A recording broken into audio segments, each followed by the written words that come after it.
Okay, so get this right. You turn on the news and you hear that U.S. citizens, like people born here, could actually end up in a foreign prison. Yeah, it sounds like crazy, right? Like something straight out of a movie, but it's Yeah. a real thing. Uh, We're talking about sending people convicted of crimes, could be undocumented immigrants or even U.S. citizens to a prison in El Salvador. I mean, a big one, too. so that's what we're going to dive into, Yeah. this whole idea. This is a fascinating one because it came out of nowhere. Marco Rubio, he goes down to El Salvador and they're talking about, immigration enforcement, Right, working together. right. And the president of El Salvador, he just throws this out there. Okay, so our deep dive is going to be looking at a YouTube transcript from the Ring of Fire. Right. They're discussing this, and it's really interesting. Yeah, I mean, they break down everything that Rubio and the president of El Salvador said. All right, so let's get into it. Marco Rubio goes to El Salvador Right. to talk about immigration.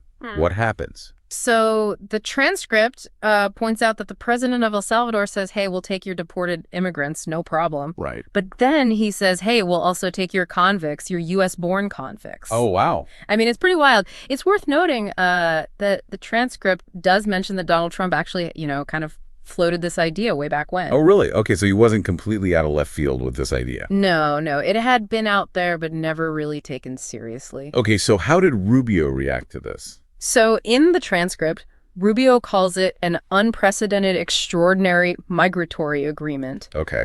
But here's the thing that really stood out to me. He specifically mentions that they could potentially send dangerous criminals currently in custody and serving their sentences in the United States, even though they're U.S. citizens or legal residents. That's a big deal. So we're talking about actual native-born Americans. Right. Shipped down to El Salvador if they're, incarcerated. It's pretty crazy when you think about it. Yeah. So legally, how does that even work? Well, the transcript doesn't mince words.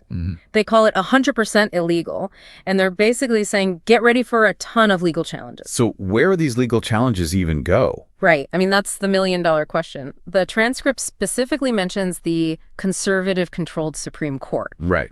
Which, who knows how they would rule on this. So beyond like the legal stuff, what about just the practical side of things? I mean, what are the prisons like in El Salvador? Right. So the transcript brings up some information from the U.S. State Department. Okay. And they're painting a pretty bleak picture. What do they say? They're calling these prisons harsh and dangerous. They talk about bad sanitation, not enough drinkable water, terrible ventilation. Wow. Yeah. Problems with temperature control, lighting, the whole 9 yards. Yeah. Nothing like what you'd see in a typical U.S. prison. I mean, that sounds rough. So tell me about this super prison in El Salvador. Okay, so it's a relatively new facility. They built it just 2 years ago. Huge capacity, like 40,000 inmates. 40,000. Yeah, 40,000. But here's the thing. Right now, it only has about 15,000 inmates. So it's pretty empty. Yeah, and the transcript kind of hints that maybe the Salvadoran president offered this deal to fill those empty beds. Makes sense. So what's it like inside this super prison? Well, the conditions are incredibly restrictive. The transcript says that inmates are only allowed out of their cells for like 30 minutes a day. Wow. 30 minutes. Yeah, just 30 minutes. So we have this proposal that could send U.S. citizens to a foreign prison system that our own State Department has said is harsh and dangerous, with very limited time outside their cells.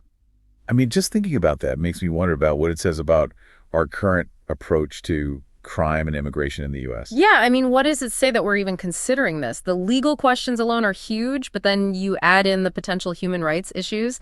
It's a pretty wild situation, and if it actually happens, who knows what the long-term consequences will be. Definitely something to think about. For sure.